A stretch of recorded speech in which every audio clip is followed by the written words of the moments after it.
Good morning, everybody. I'm Melissa Lantsman. I'm your Conservative candidate in Thornhill, and thank you for coming today. I want to take a moment to thank all of our Canada First Conservative colleagues for joining us today.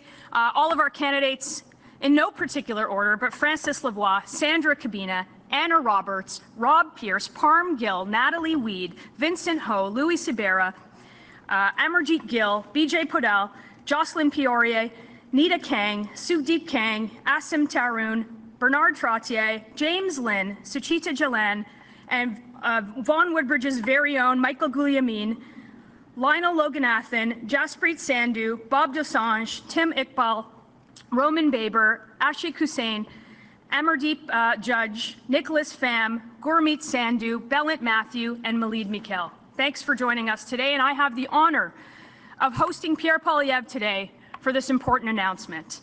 I want to tell you that I've crisscrossed the country, visited many campaign teams, knocked on many doors.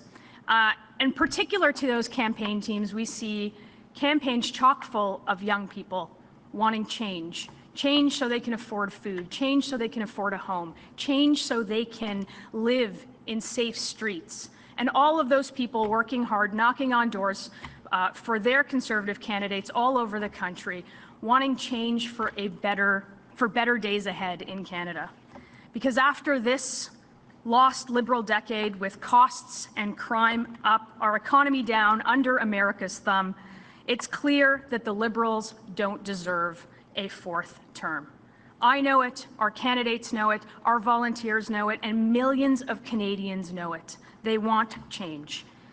It's time to put Canada first. Change with a new Conservative government that will axe taxes, build homes, unleash resources, stop crime, and bring home jobs to stand up to Trump from a position of strength. Pierre Poilièvre is the only one who can bring that change. And here to tell you more about our plan, I have the pleasure of introducing my boss, the next Prime Minister of Canada, Pierre Poilièvre, the only one who can bring change to Canada.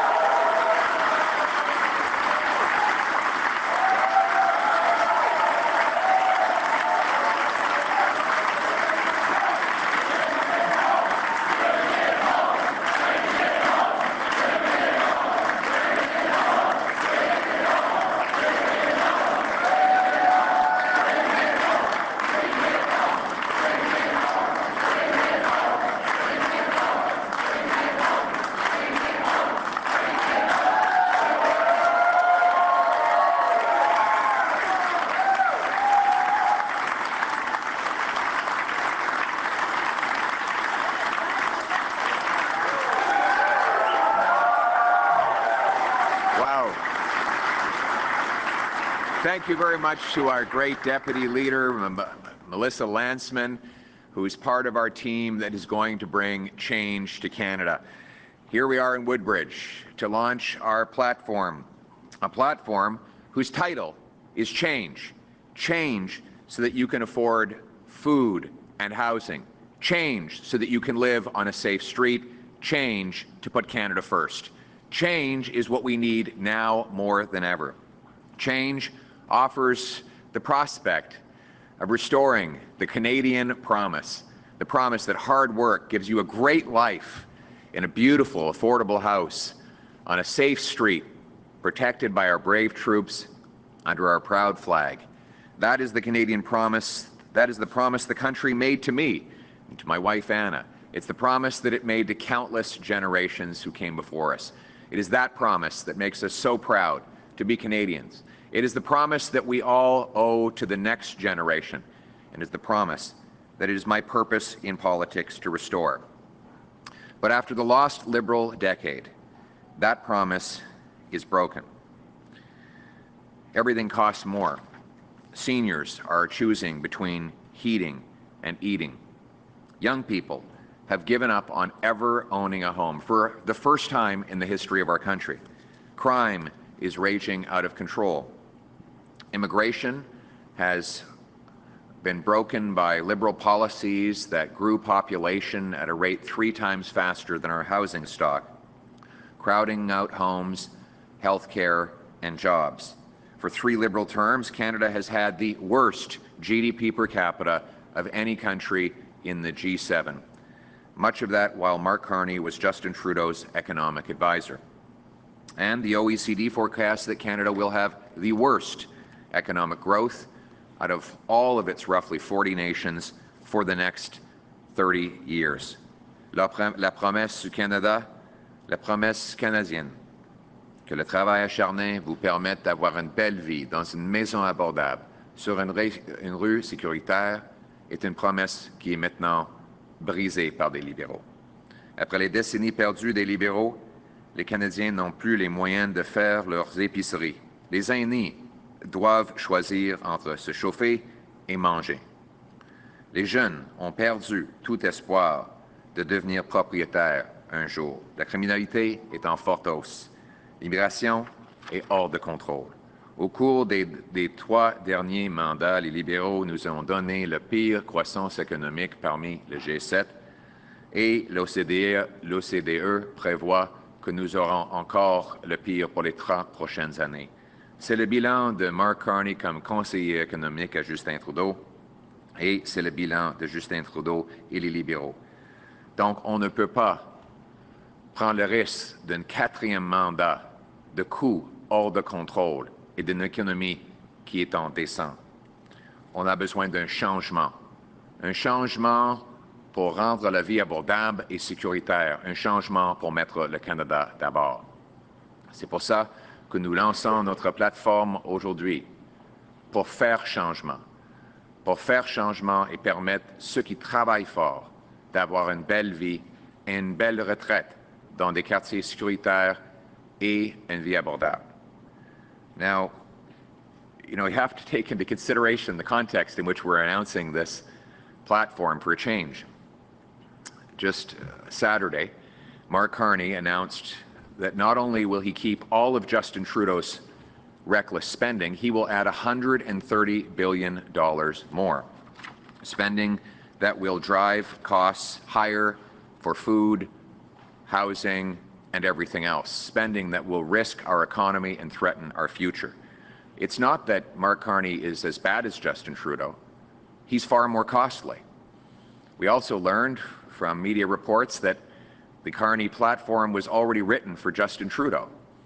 So Mr. Carney has the same Liberal MPs, same Liberal ministers, same Liberal platform, and you will get the same disastrous Liberal results. And it is a very dangerous future if the Liberals get their 4th term. And this isn't just my words. It's Mark Carney's own government department. Just a week ago, we learned that one of the departments of the government, the Privy Council office, has made some very depressing predictions about the way the country is headed after a decade of Liberal rule. I'm going to quote directly from this Privy Council report. In 2040, upward mobility is almost unheard of in Canada, they predict. Hardly anyone believes they can build a better life for themselves or their children through their own efforts, and many worry about sliding down the social order. It forecasts more people may struggle to afford rent, bills, and groceries. Resulting stress could worsen mental health challenges. This would increase demand for social services. And then there's some specific forecasts that the current Liberal government is making about our future. In 2040, owning a home is not a realistic goal for many. Inequality between those who rent and those who own has become a key driver of social, economic, and political conflict. The report goes on to say that people may lose faith in the Canadian project altogether. It forecasts that many will leave the country to avoid this rising cost and declining opportunity. And they believe that it will lead to a mental health crisis. More people will emigrate to jurisdictions where they believe upward mobility and or higher standards of living are easier to obtain.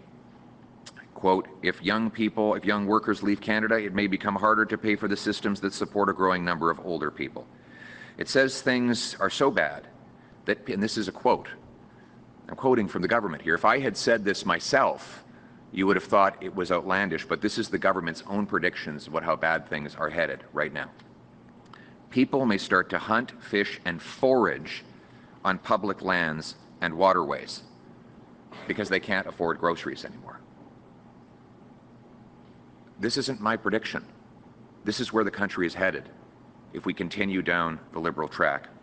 It sounds incredible, something from the post-apocalyptic TV show like Fallout or The Last of Us, but this is the forecast from Prime Minister Carney's own government department, the Privy Council office.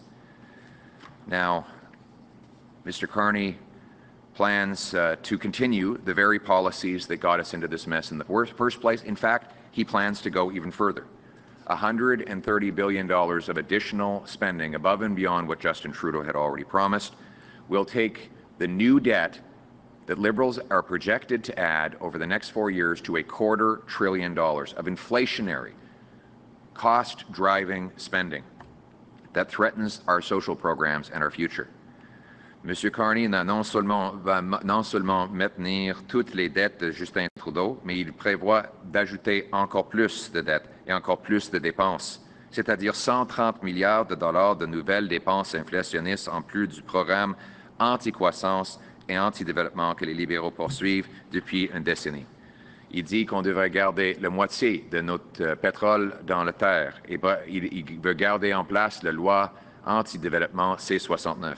Il s'ajoute à toutes ces dépenses au déficit déjà en place et donc un quatrième mandat des libéraux sera encore plus coûteux que les premiers 3 mandats.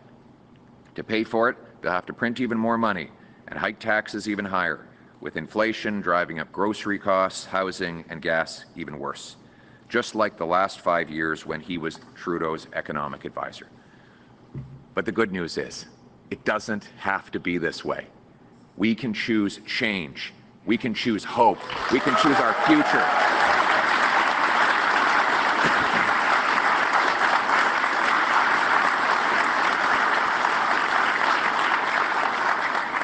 Our platform at forachange.ca lays out this plan.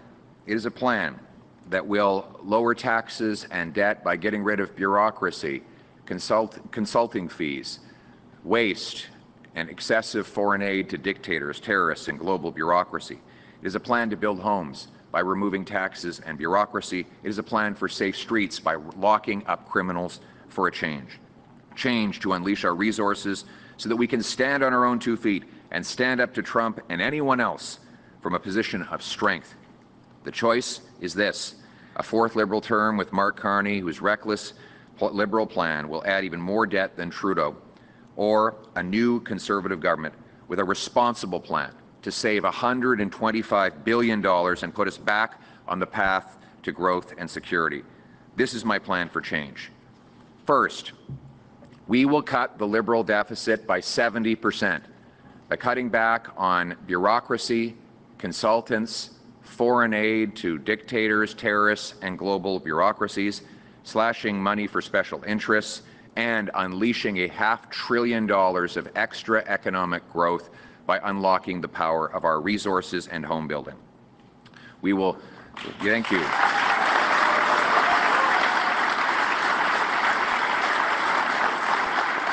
Now, in the past, I've told you that there would be a dollar for dollar law. Every dollar of new spending would need to be matched with a dollar of savings. We've gone even further.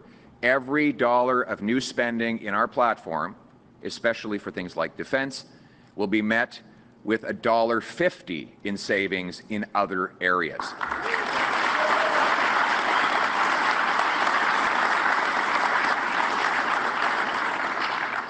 We will cut consulting fees that the government pays by $10 billion annually and almost $20 billion over the term.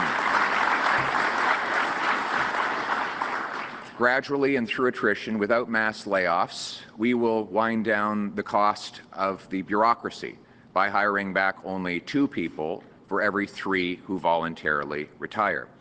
We'll cut back on foreign aid by roughly 1/3, so that we no longer give money to terrorists, dictators, and global bureaucracy. The money will go to frontline people in need.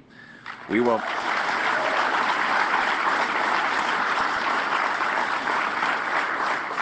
And we will also pass this spending discipline in law so that going forward, every time a politician or bureaucrat comes up with an idea to spend more money, they will need to find the exact amount or more in savings before the idea will even be considered. This is how single moms, small businesses, and seniors make their decisions.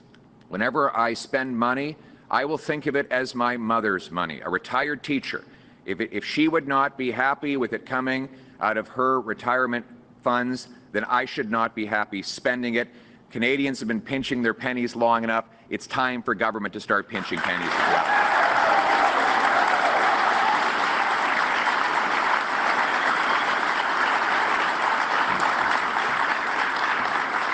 We will unleash $500 billion of economic growth, a number certified by the former chief economic analyst of Stats Canada and by a former associate deputy minister. This growth will be the direct result of repealing Liberal anti-energy laws, removing bureaucracy that blocks home building, and cutting taxes on investment. This boom in growth will bring in $70 billion of additional revenue, money that we can use to pay for our cherished programs and military without raising taxes on Canadians. Which brings me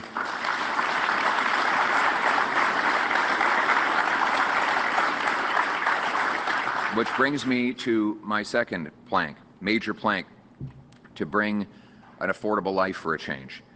A Conservative government understands that a dollar left in the hands of the person who earned it is always better spent than a dollar in the hands of the politician who taxed it. And that is why Conservatives will cut your income tax by 15% to save almost $2,000 for the average working family for a change.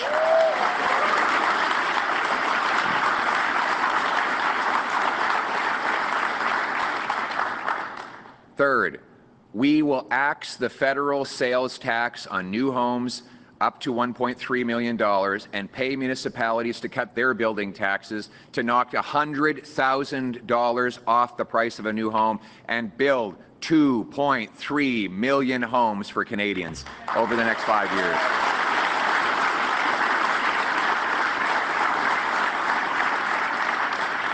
And we want those homes to be in safe neighborhoods so that we will stop the crime for a change. We will lock up violent criminals and bring home safety.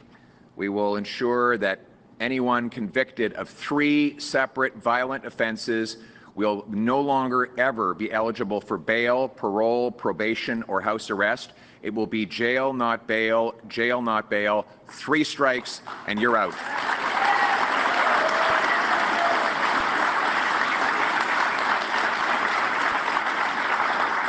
And we will put our own country first for a change. By repealing anti-resource laws Liberals have used to push us down and push our investment out, we will bring home the $500 billion that the Carney-Trudeau Liberals pushed to the Americans.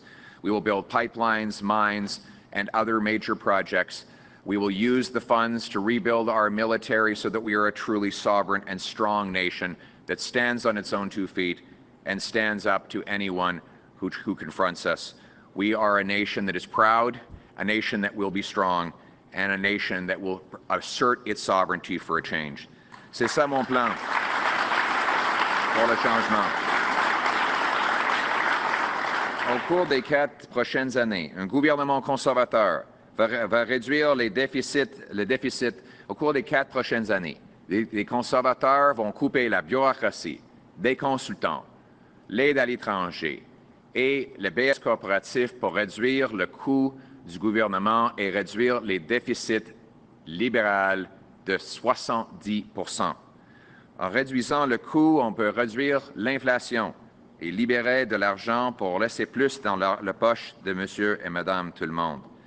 C'est comme ça, on va aussi mettre en place la loi dollar pour dollar qui garantit que chaque fois qu'on introduit un nouveau dollar de dépenses, on va devoir le matcher avec un dollar d'économie. Mais dans la plateforme actuelle, on va encore plus loin. On insiste pour $1,50 pour chaque dollar d'économie, pour chaque nouveau dollar de dépenses. C'est comme ça qu'on va réduire les déficits libéraux. On va aussi libérer un autre demi-billion de dollars de croissance économique au cours des 5 prochaines années afin de générer 70 milliards de dollars de revenus supplémentaires sans les hausses de taxes et d'impôts. C'est en libérant nos ressources naturelles, la construction de logements et en réduisant les taxes sur l'investissement.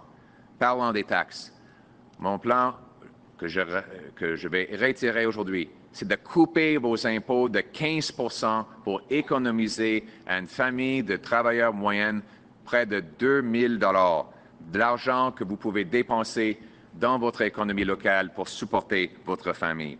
Mais il faut une maison pour le faire. C'est pour ça que j'annonce encore qu'un gouvernement conservateur va éliminer la TPS sur les maisons neuves et inciter les municipalités de couper leur bureaucratie pour ainsi réduire le coût d'un logement de 100 000 $. En plus, ces maisons seront dans les communautés sécuritaires. On va donc abroger des lois libérales qui font en sorte de libérer les criminels les plus sévères. On va garder des criminels en prison pour protéger vous et votre famille. Et finalement, nous allons mettre le Canada d'abord en libérant notre économie avec des projets de ressources naturelles qui permettent l'échange de l'Ouest à l'Est et à l'inverse au lieu de dépendre des Américains pour tout. After a lost liberal decade of red tape, block projects, and rising taxes that drove almost $500 billion of investment south, we will get Canada building again with a new conservative economic action plan to unleash our vast resource wealth, build major new infrastructure, bring back investment, and turn Canada into the richest country in the world. To that we know. Thank you.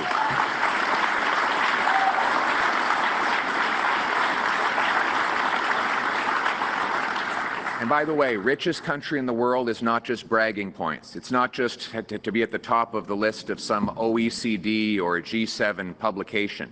It means that our kids will grow up to have beautiful homes, that we'll be able to afford the best health care treatments, that young children who are diagnosed with a rare disease will have the resources to treat that disease and save their lives. It means less poverty in our streets and less despair. It means our schools will be better funded and the most vulnerable will have an abundance of help paid for not by bone-crushing taxes or excessive bureaucracy, but by a massive growth and boom in our overall economy, a rising tide that lifts all ships.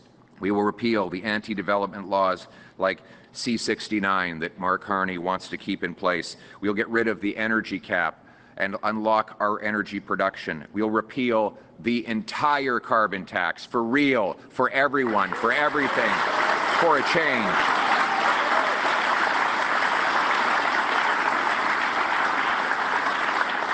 We will bring home safe streets by locking up the criminals. We will take action to stop border smuggling of guns. We'll inspect the incoming shipping containers, add 2,000 frontline CBSA officers, and we will have watchtowers along the frontier to stop drugs, guns, and stolen vehicles from coming and going. We will, with a 3 strikes you're out law, we will put serious offenders behind bars for life, and we will take action to end the tent cities, get people into housing and treatment and help. No longer will we accept the Liberal approach of allowing people to languish, half dead, bodies lying on the ground, overdoses in our communities.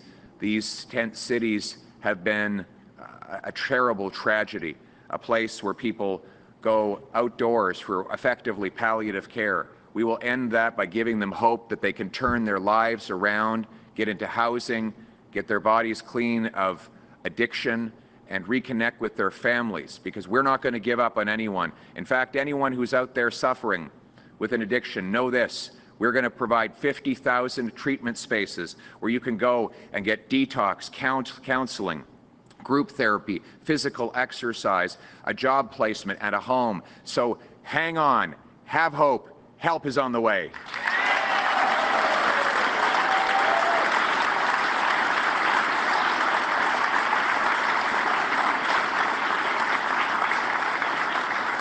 For our seniors who are increasingly worried about the cost of living and the dangers in our streets, we will protect you. We will protect your pension. We will ensure you continue to have the option of retiring at age 65. That will be the age of retirement for OAS, CPP, GIS. But if you do decide to work because you want to contribute and bring your wisdom to the people, we will allow you to earn $34,000 tax-free so that your hard work and your contributions are reimbursed and rewarded. Nous allons garder l'âge de retraite à 65 ans et permettre à ceux et celles qui choisissent de travailler de gagner juste à 34 000 libres d'impôts. But still, even with all of that, we need to ensure our health care is available for our people.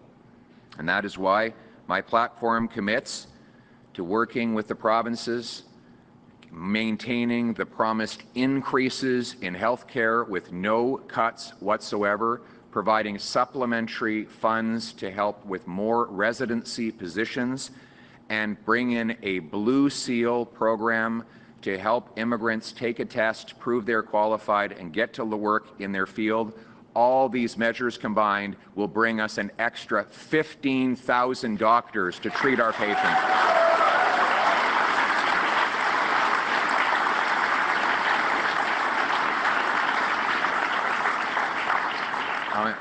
For a change, instead of the endless wait lines that we have seen après une décennie perdue des libéraux, avec moins de médecins et plus de gens qui attendent.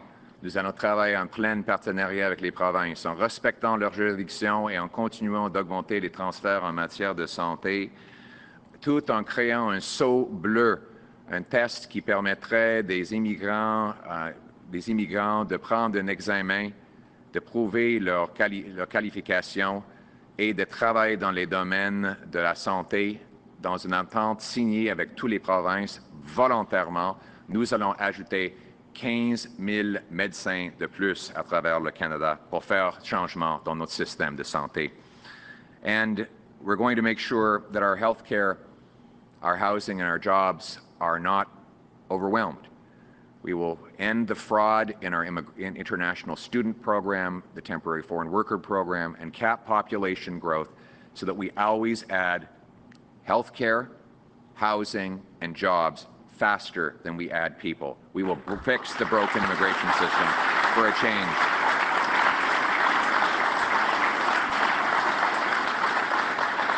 None of this would be possible without the courageous soldiers who protect our borders and the veterans who've come before them.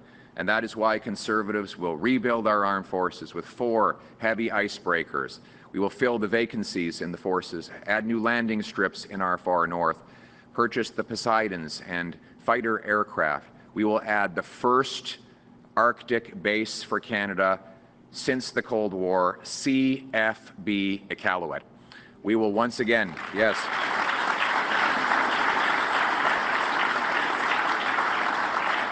We will remove the bureaucracy and red tape so that our veterans can get the services they need, and our young veterans who come out of the forces in their 40s can get jobs working in the trades where they're given credit for the things that they learned in the forces. Let them earn big, powerful paychecks by going from helmets to hard hats. We owe them that, and we owe them everything else, and we will be there with our veterans. For a change, this country needs to stand up for its military and its veterans, the people who gave us everything we have. Thank you.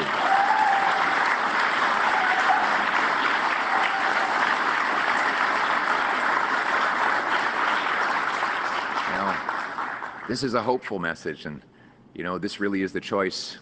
Do you want hope for a change, or do you want fear that keeps us in dissent with rising costs and crime and a 4th Liberal term? Liberals are trying to do everything in their power to make you forget about the lost decade they have foisted upon us. Over the last few weeks, Mr. Carney and his team have done everything to force you to forget. But Mr. Carney cannot run from his Liberal record. Not only was he Trudeau's economic advisor who pushed for out-of-control money-printing inflation, but he has now recruited Justin Trudeau's entire team. He has Trudeau's top advisors following him around. I even caught him at the debate saying that Trudeau's advisory team was physically there with him. And you noticed he didn't deny it. The same people writing the same, they literally took the same platform they had written for Justin Trudeau. They did a Control F, and they replaced Trudeau with Carney. Now, it's not me that's saying this was even a confession of a CBC commentator and very devout Liberal supporter. In fact, some people have said that Mr. Carney's spending is even more irresponsible than that of Mr. Trudeau's. That is what you're getting with a fourth Liberal term in office. A reckless plan for debt, decline, costs, and crime, or a responsible plan for change to bring home Canada's promise with the Conservatives.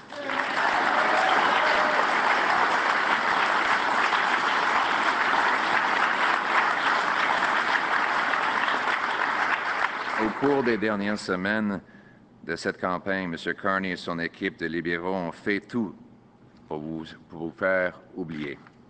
Mais M. Carney ne peut pas cacher son bilan libéral. Ce n'est pas juste qu'il était le conseiller économique à Justin Trudeau, il a exactement la même plateforme qui a été rédigée par des conseillers libéraux pour M. Trudeau. Ils ont simplement remplacé le nom Trudeau avec Carney. Donc, même plan, même ministre, même député libéraux et même plateforme libérale. Encore, M. Carney vise à dépenser 130 milliards de dollars plus que Justin Trudeau. Donc, le choix dans les élections, c'est est-ce qu'on va prendre le risque de réélire les mêmes libéraux qui ont causé cette faiblesse et cette explosion dans le coût de la vie, ou est-ce qu'on va choisir un changement avec un nouveau gouvernement conservateur responsable qui va couper le gaspillage, réduire les déficits, les taxes et les impôts, bâtir des logements, libérer nos ressources pour qu'on puisse tenir tête à Donald Trump et les Américains avec la force. C'est ça le choix. I believe in this country. I believe in its promise. And I believe our country is ready for change. Change that will bring hope. Change that will mean that our young people will have a future again, and that they will have children of their own they can raise in safe neighborhoods. And that when those kids are born, they'll be taught that they can do absolutely anything in this country. That they can cure cancer, start a business. Maybe what they want is just to grow up and buy a home, have 2 kids and a dog, and enjoy a peaceful Canadian life with a nice flag hanging from the front porch. That's the promise that the country made to me, and I owe this country everything for letting me stand on this stage, coming from my humble beginnings, and I want everybody to have the same chance that I have. So our purpose here today is to bring the change that will enable that promise to be renewed. Change so you can afford a good life. Change so that you can afford a nice home. Change so that you're safe in your community. Change so that we put Canada first. Let's bring it home. Thank you.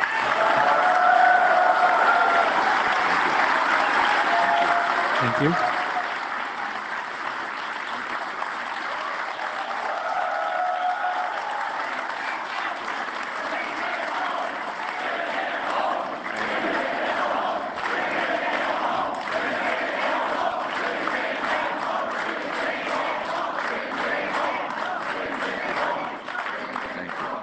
We will now take questions from the floor. Please say your name and outlet.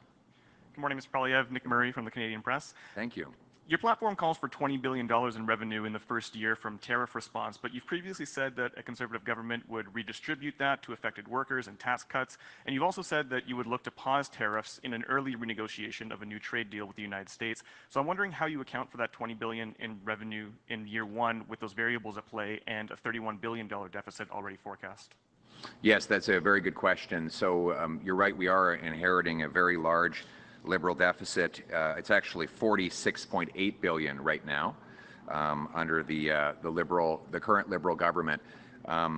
And well, let's be clear, all of these deficits that we're talking about are inherited from the previous Liberal government. So let's not pretend that these deficits were created by anyone other than Mark Carney and Justin Trudeau.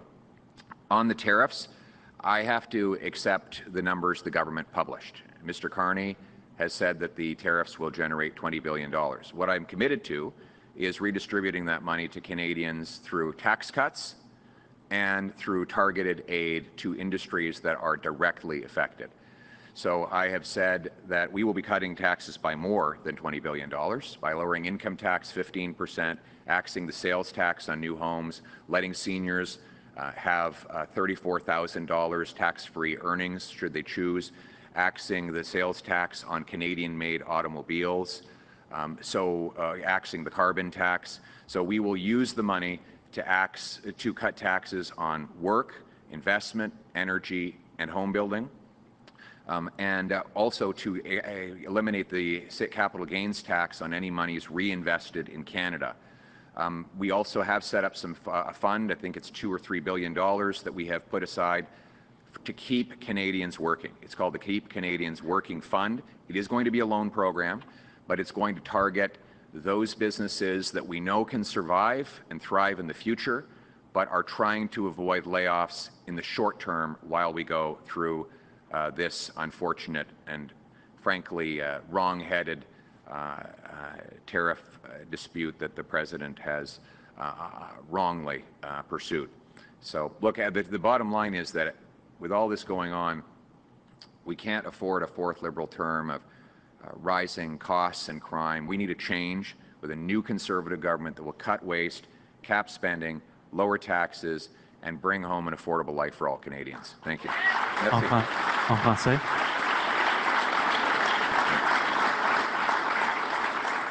Merci beaucoup. C'est une très bonne question. J'ai souligné que le déficit qu'on va hériter de M. Carney et M. Trudeau est 46,8 milliards de dollars. C'est un déficit libéral. C'était prévu avant les élections. Donc, ce n'est pas mon déficit à moi, c'est le déficit libéral. C'est un déficit que je vais réduire massivement à 31 milliards de dollars dans la première année. En plus, comme le monsieur a très bien dit, je m'étais consacré auparavant de donner tout l'argent récolté par des tarifs en réduction d'impôts et en aide directe aux entreprises et travailleurs directement touchés. Et je vais garder cette promesse. Je vais couper les taxes sur l'investissement, l'énergie, la construction de logements et le travail. Ça inclut l'élimination de la TPS pour les nouvelles maisons, l'élimination de la taxe carbone. On va couper les impôts de 15% et on va aussi éliminer la taxe sur les gains en capital pour ceux qui réinvestissent au Canada. En même temps, on aura un fonds consacré aux entreprises et travailleurs qui peuvent garder leur opération à long terme, mais qui ont besoin d'un peu de liquidité juste pour payer leurs factures aussi longtemps que la guerre tarifaire continue.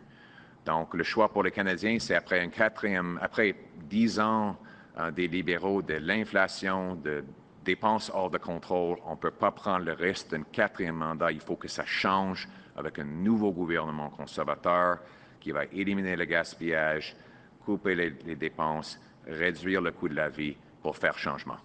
Merci. Thank you. Next question. Thank you. Bailey Morton with Aurora today. Your platform talks about incentivizing development charge cuts and backing cities who build housing with infrastructure funding. Local municipal leaders in Newmarket and Aurora have talked about how they need more funding to do this infrastructure building, and that without the infrastructure built, that's what delays housing. So how's your plan going to get housing starts up and building faster? This is a very good question. Over the last Liberal decade, housing costs have doubled, and the reason is that Liberals continue to build bureaucracy instead of building homes. As local governments jack up construction taxes, the federal government continues to give them rewards for doing so with more and more government spending. Mr. Carney is pledging to repeat all of the same Liberal policies on housing that got us into this mess in the first place. I want the opposite. I don't want to build bureaucracy. I want to build homes. So first, I will leave. The number one cost for a new home in Ontario today is taxes, direct taxes, sales taxes, land transfer taxes, development charges. The second biggest cost is bureaucracy, delays, zoning, permits, lawyers, accountants, lobbyists, none of whom build any homes. More money from a new home today goes to bureaucrats in buildings than goes to the carpenters, electricians, and plumbers who actually build the homes. So what I've said is to the cities, you need to follow my example of cutting taxes on home building. If you do, I will pay half the cost of your building tax reductions. The goal will be to cut municipal home building taxes by 50 grand, cut Canadian national home building taxes by roughly the same amount in order to reduce taxes on a new home build by 100 grand. Those municipalities that block housing, they will get less federal infrastructure money, very simply. I'm setting a target. Municipalities should be permitting 15% more homes every single year. And if they hit that target and beat it, they'll get more money. If they refuse, then they'll be getting less money. It's very simple. We cannot continue to pay local bureaucracies to block home building. We have to incentivize more construction. And, you know, we are near Vaughan. I think Vaughan actually just cut their development charges by about 50%. I think I have that right. Is that right? Yeah, so that was a good decision. I want to give them credit for that.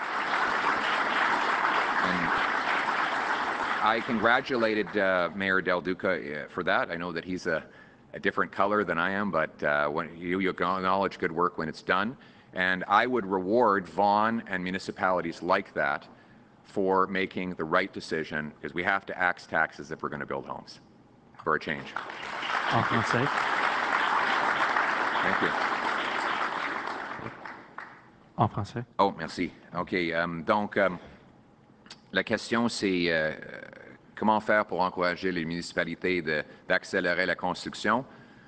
Je vais utiliser l'argent pour l'infrastructure pour inciter des municipalités de réduire leurs frais, accélérer leurs permis et libérer les terrains pour bâtir 15% plus de logements par an. On va en plus éliminer la TPS sur les maisons neuves et les condos. C'est un gros changement parce que après la décennie perdue des libéraux, le coût du logement a doublé et M. Carney vise à faire exactement les mêmes politiques que Justin Trudeau, c'est-à-dire plus de bureaucratie, des grands stratagèmes, des agences à Ottawa, les dépenses. Ça n'a pas fonctionné depuis 10 ans, ça ne va jamais fonctionner. On ne peut pas nous permettre un 4e mandat des libéraux qui gonfle le prix de logement. On a besoin d'un changement pour couper les taxes sur la construction, accélérer les permis, libérer le terrain et offrir à nos jeunes la chance d'avoir une maison. Merci. Thank you. Next question. Mr. Poilièvre, Joe Warmington from the Toronto Sun and Post Media. Hey, Joe. Nice to be here today. And thank you. I would be remiss as a reporter to not talk about what you talked about, and I want to talk about the platform, but just before that, you mentioned about this report out of the Privy Council. Yeah. Now, as a crime reporter, if you will, when I hear something like that, I cannot believe what I've heard. And it's such a stark contrast to what you talked about in your platform. But I do want to go back, if you can address that, how that's going to help fix it. But that is the most negative thing in my 40 years in journalism that I've ever heard about Canada. I don't see it too many places in the media, and I think it can't be glossed over. So I'd like to talk about that and how you're going to fix that if you win on next week. I think you're absolutely right. I'm shocked that, like, this is not an interest group or an opinion columnist or even a think tank that has put out this report. It is not even just a government department. It is the Prime Minister's personal department. Like, I think somebody has to ask Mark Carney, has he seen this report? His department wrote it. And what they are anticipating on the current trajectory is a total meltdown, a societal breakdown in Canada if we stay on the current track. Why this isn't blazing the front pages of every news outlet in the country right now is beyond me. It's just unbelievable. unbelievable. Like, it blows my mind. What they're actually saying is that, I'm just going to read some of these. More people, this is for the future. It's not enough for Mr. Carney to say, oh, well, the last 10 years is in the past, forget about it. Stop bothering me about the past, he will say. This is the predicted future his department foresees for Canada. More people may struggle to afford rent, bills, or groceries. The resulting stress could worsen mental health challenges. This would increase demand on social services. In 2040, upward social mobility is almost unheard of in Canada. Hardly anyone believes that they can build a better life for themselves or their children through their own efforts. Many worry about sliding down the social order. In 2040, owning a home is not a realistic goal for many. Inequality between those who rent and those who own has become a key driver of social, economic, and political conflict. In 2040, pursuing a post-secondary education is no longer considered a reliable path to social mobility. Fewer young people choose post-secondary education, and those who do see it less as a path to a successful career than a way to reinforce their membership in the, quote, elite. That's not my words. That's the government's words. The report paints a terrifying picture of a spiral of economic depression and cost inflation. People may lose faith in the Canadian project, it says. It forecasts that this may trigger people to, quote, emigrate to jurisdictions where they perceive upward social mobility or other higher standards of living are easier to obtain. If young workers leave, it may become harder to pay for our social programs for the older people in the country. And then this last line, it staggers me, that because groceries are expected to become so expensive, according to Mr. Carney's top government department, people may start to hunt, fish, and forage on public lands and waterways.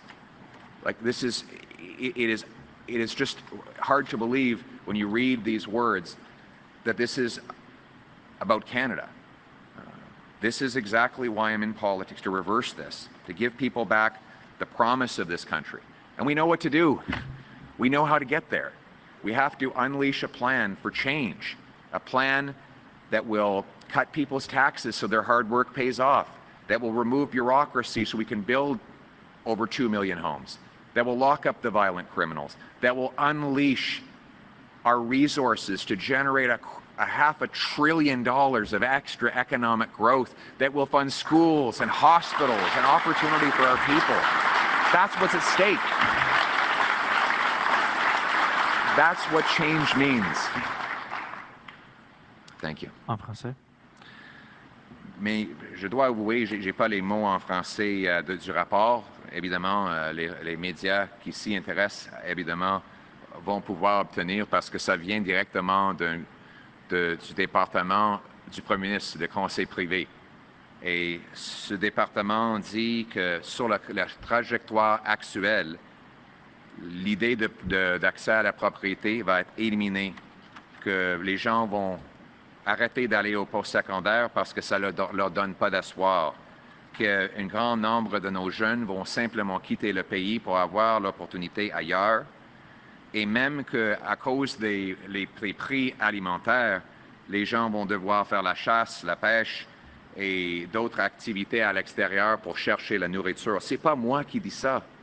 C'est le département gouvernemental de Mark Carney qui a publié ce rapport. Je suis un peu stupéfié que ce n'est pas partout, comme 5 jours avant des élections, le département du Premier ministre prévoit un tel avenir. C'est incroyable.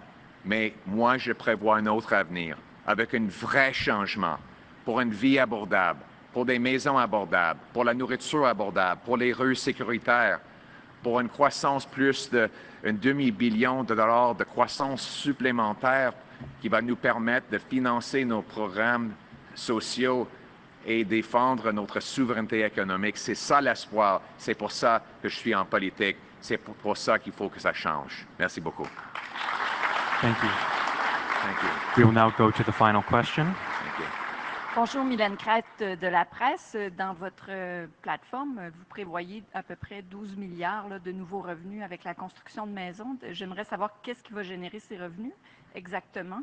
Et je me demandais aussi, qu'est-ce que vous allez faire du projet de train à grande vitesse entre Montréal et Toronto? Très bonne question. Deux questions. On vous a promis une, mais on donne deux pour une. C'est parce que c'est une journée spéciale. Puis c'est dans ma plateforme. En parlant de revenus supplémentaires pour le logement, selon les rapports et les études, chaque maison génère 70 000 revenus pour le gouvernement fédéral en impôts, parce que les charpentiers, les électriciens, les plombiers et les entreprises de construction, ils paient les impôts. Donc, chaque fois qu'on ajoute une nouvelle maison qui n'était pas prévue par la trajectoire auparavant, on ajoute 70 000 $ aux revenus du gouvernement fédéral. Et ça, c'est bien documenté dans des rapports qui ont fait le calcul. On prévoit construire 2,3 millions de logements. C'est à peu près le double qui était sur la trajectoire actuelle.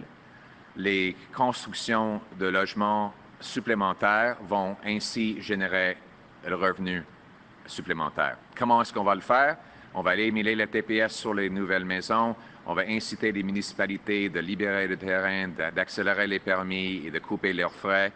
On va vendre 15% des terrains et des bâtiments du gouvernement fédéral pour bâtir un autre 300 000 logements.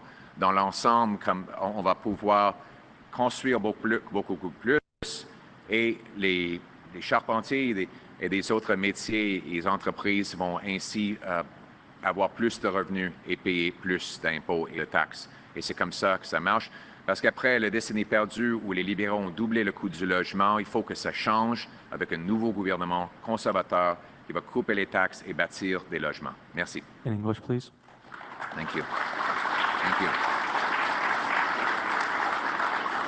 Thank you. So the question that came to me, I should just say on the train, we will grant fast permits for large-scale projects like this, and we will make this an environment in which projects can get built. Nous allons livrer des permis très rapides pour des projets comme vous avez mentionné. In English, the question was about housing, how we're going to generate billions of dollars of extra revenue from home building. That is based on a report we have that shows that every time a new house gets built in Canada, about $70,000 in taxes are paid by the workers and businesses who build those homes. Obviously, the carpenters, electricians, plumbers, they get paid salaries.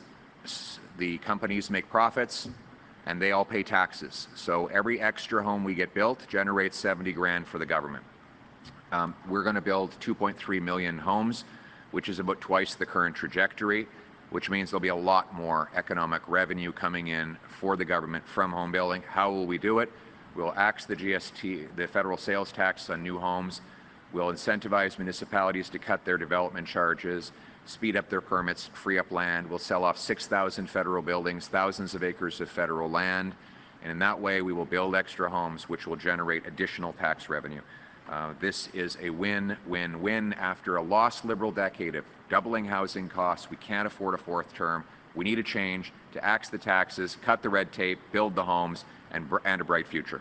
Thank you. Thank you, everyone. That concludes today's press conference. Merci, ça conclut la conférence de presse.